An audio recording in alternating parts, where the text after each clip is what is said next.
حضرت آدم کہاں تشریف لائے؟ مورخین نے جیسا کہ بیان کیا، آدم آئے ہیں سری لنکا میں۔ سری لنکا کا نام سنا ہے نا؟ ہمارے آپ کے دادا آدم سری لنکا میں آ گئے، اور جو ہماری دادی تھیں جن کا نام ہے ہوا، حالانکہ دادیاں تو بہت پیاری ہوتی ہیں مگر پہلی ہی دادی کا نام اللہ نے ہوا رکھ دیا۔ چونکہ دادی کو عربی زبان میں جدہ کہتے ہیں، لہٰذا اس دادی کا پہلا قدم جس زمین پہ آیا اللہ نے یادگار کے طور پر اس کا نام رکھ دیا جدہ۔ تو دادی وہاں، دادا وہاں، درمیان میں ہزاروں میل کا فاصلہ۔ دادا کا کام کیا تھا؟ مولانا حفظ الرحمان نے قصص القرآن میں پورا واقعہ لکھا ہے۔ دادا کا کام تھا صبح ہوئی تو رونا، شام ہوئی تو رونا، اتنا روتے تھے آنسوؤں سے گڑھے بھر جاتے تھے، پرندے ان آنسوؤں کو پانی سمجھ کے پی کے اڑ جایا کرتے تھے۔ ساری دنیا اب پوچھے آدم سے کہ آدم کیوں رو رہے ہیں آپ؟ جواب ملا، ہوا کی یاد میں رو رہا ہوں۔ آپ چونکہ اسی آدم کی اولاد ہیں، آپ دادا سے پوچھ نہیں سکتے کہ دادا ذرا یہ فرمائیں کہ وہ دادی ہماری ہوا زندہ ہیں کہ مر گئیں؟ کہ زندہ ہیں، پھر اللہ کے نبی ہو کر زندہ کو کیوں روتے ہو؟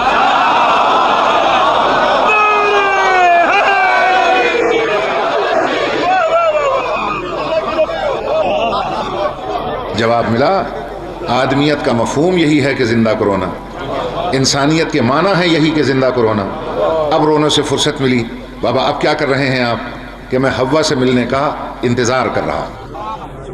گویا ہمارے اور آپ کے دادا آدم نے دنیا میں آتے ہی دو کام کیے، ایک زندہ کو رونا اور ایک انتظار۔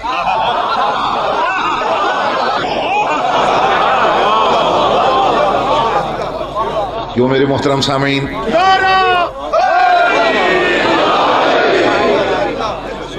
ہم سب اسی آدم کی اولاد ہیں یا نہیں ہیں؟ تو کیا ہم اولاد آدم کو دادا کی میراث میں حصہ نہیں ملے گا؟ ملے گا نا۔ اور میراث کیا ہے دادا کی؟ زندہ کو رونا اور انتظار۔ اب جو زندہ کو روئے اور انتظار کرے سمجھ لو یہ آدم کی خالص نسل ہے۔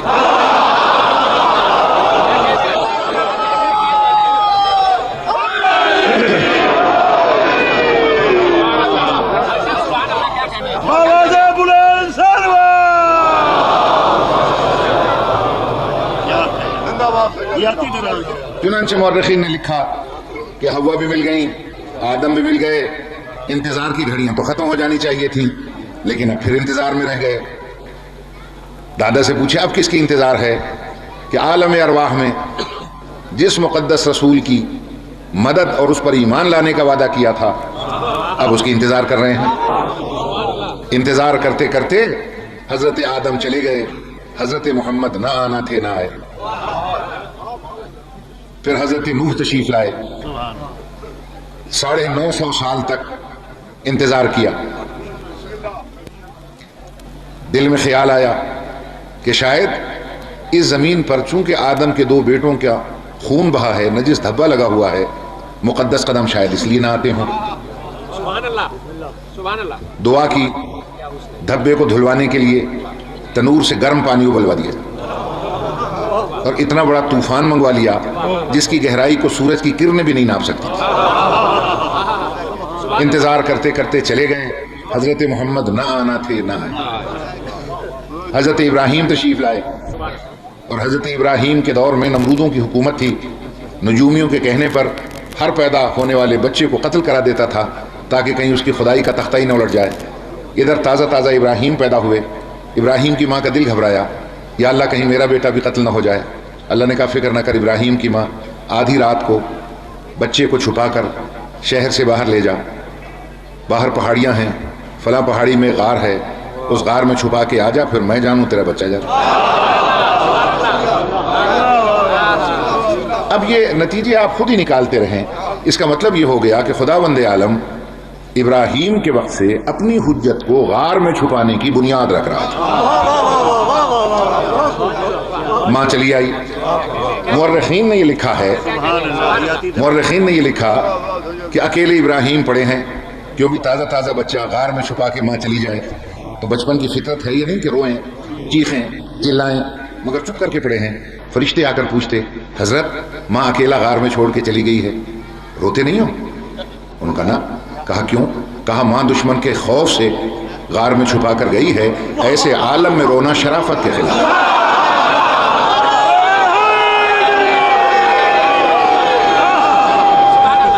حضرت ابراہیم نے جوانی کے عالم میں تبلیغ کی, انتظار کیا اور اس دنیا کو گلناری گلدستے سے سجا دیا تاکہ میرا گلدستہ ہی پسند آ جائے. جس کی مدد کا وعدہ ہے, ایمان لانے کا وعدہ ہے, وہ آ جائیں. انتظار کرتے کرتے چلے گئے. حضرت محمد نہ آنا تھے, نہ آئے.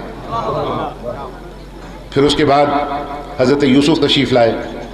انتظار کرتے رہے. انہوں نے سوچا کہ شاید اس طرح نہ آئیں. مصر کے بازار میں حسن کی دکان سجا کے بیٹھ گئے کہ میرا حسن ہی پسند آ جائے, آ جائیں. انتظار کرتے کرتے چلے گئے. حضرت محمد نہ آنا تھے, نہ آئے. حضرت موسیٰ آ گئے. باقی تو سیدھے سادے تھے, یہ بڑے پرجلال تھے. وہ خالی ہاتھ آئے تھے, یہ ڈنڈا ساتھ لائے تھے. انتظار کرتے رہے, خشکی میں تلاش کرتے رہے, کہیں مل جائیں, ایمان لے آئیں, مدد کر لیں, وعدہ پورا ہو جائیں. ایسا نہ ہو کہ نبوتیں جاتی رہیں, فاسق ہو جائیں. جب خشکی میں نہ ملے, عصا سے پانی ہٹا ہٹا کر تلاش کیا, مل جائیں, مدد کر لیں, وعدہ پورا ہو جائے. انتظار کرتے کرتے چلے گئے. حضرت محمد نہ آنا تھے, نہ آئے. میری بات پہ غور فرما رہے ہیں آپ حضرات؟ پھر اللہ نے ایک اور کو بھیج دیا, اس کا نام تھا حضرت عیسیٰ. مگر حضرت عیسیٰ کا آنا تو عجیب ہے. صاحبان ذوق کے لیے ایک جملہ کہے جاتا ہوں, وہ دیدار محمد کی خوشی میں اتنی جلدی آئے کہ باپ کا بھی انتظار نہیں کیا.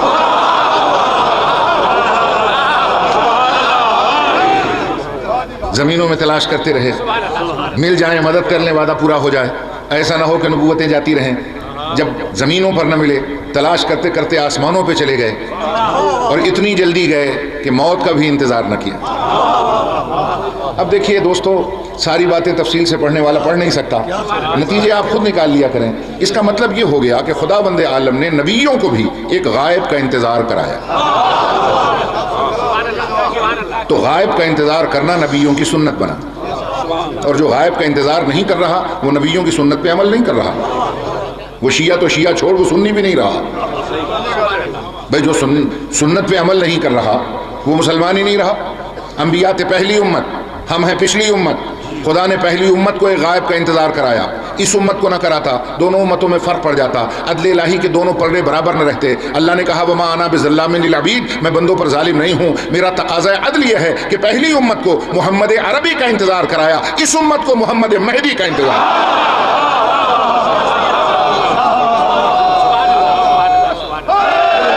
میرے 12ویں کی صفتیں پڑھ لیں جو پیغمبر سے لے کر 11ویں امام تک نے بتائی ہیں.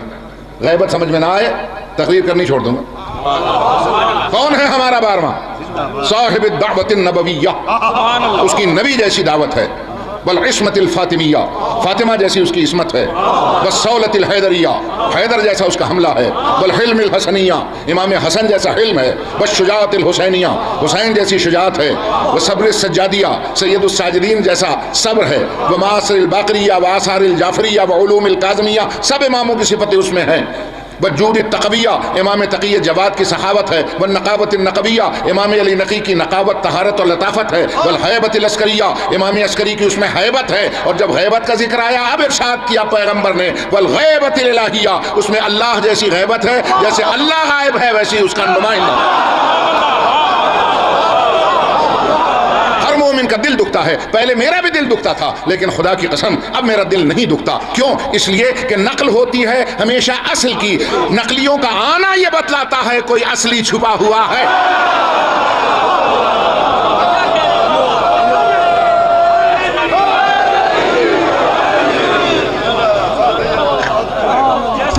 توجہ ہے صاحبان؟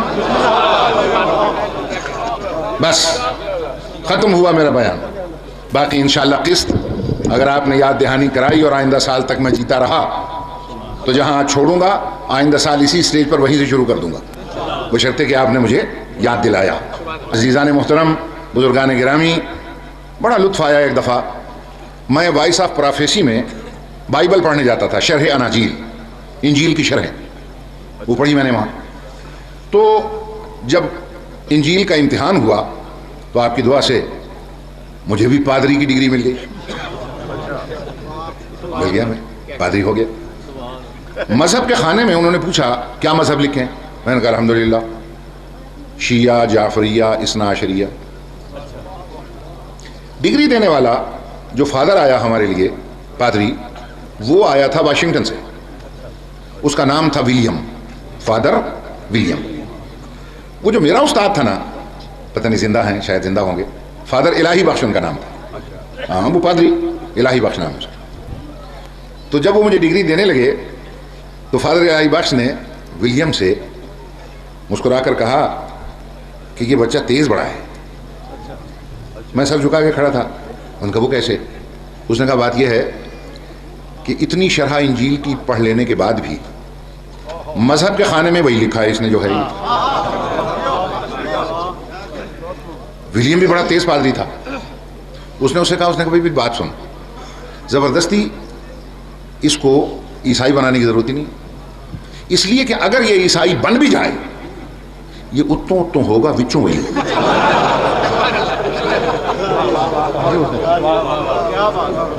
تو فادر الہی بخش نے کہا وہ کیسے؟ اس نے کہا چونکہ پیدا ہوا ہے مسلمان کے گھر اور پھر کہتا ہے عالم دین کے گھر پیدا ہوا ہوں، تو اگر یہ انکار بھی کرے کہ میں مسلمان نہیں ہوں پھر بھی بچ کے رہنا، یہ اتوں تو ہوگا بچوں وہی ہوگا. خدا کی قسم بات کی ولیم نے، بیٹھ گئی ہمارے ذہن میں کہ عیسائی بھی یہ جانتا ہے جو جس گھر میں پیدا ہو جائے وہ لاکھ انکار کرے میں وہ نہیں ہوں. لوگوں کو شک رہتا ہے ہو نہ ہو بچوں وہی ہے. اب اگر کوئی اللہ کے گھر پیدا ہو جائے،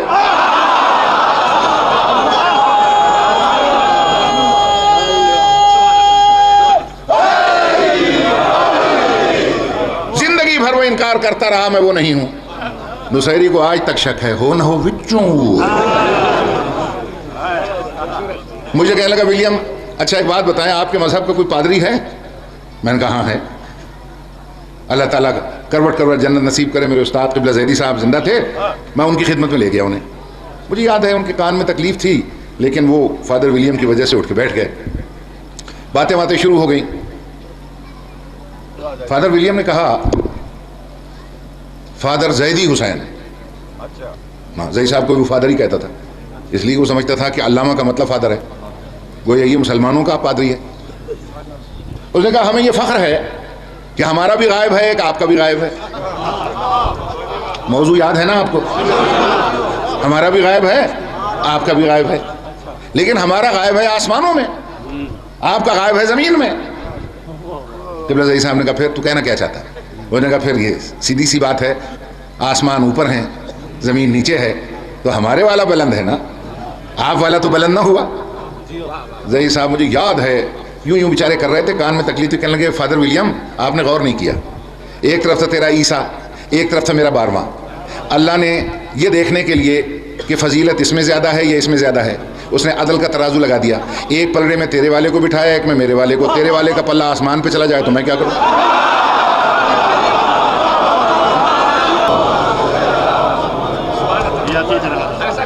بس عزیزو یہ فنیشنگ ٹچ ہے میری آج کی گفتگو کا. ایک اور عجیب و غریب سوال کیا اس نے، اور وہ سوال ایسا ہے بڑوں کا سر چکرا دے. توجہ، لیکن ایک بات یاد رکھیے گا، میرے چھٹے معصوم امام کا ارشاد گرامی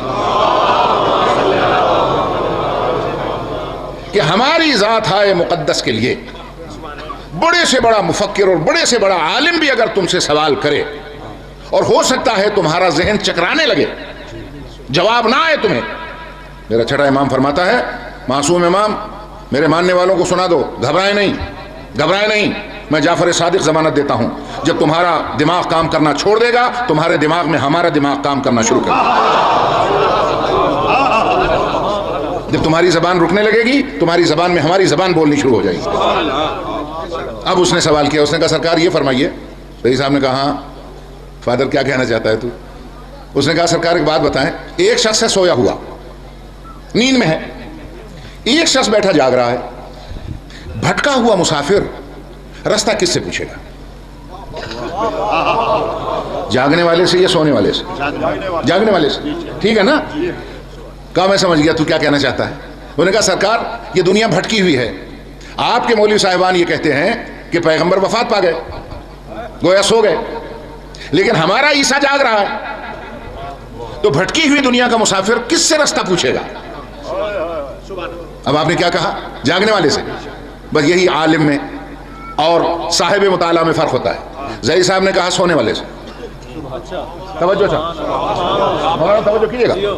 انہوں نے کہا سونے والے سے. ان کا یہ کیسے، یہ تو خلاف عقل ہے، جاگنے والے سے پوچھے گا سونے والے سے. قبلہ زئی صاحب نے کہا پھر سونے والے سے. کہا وہ کیوں؟ کہا اس لیے کہ وہ جو جاگنے والا ہے وہ تو خود اس انتظار میں بیٹھا ہے کہ یہ جاگے تو میں خود اس سے رستہ پوچھوں.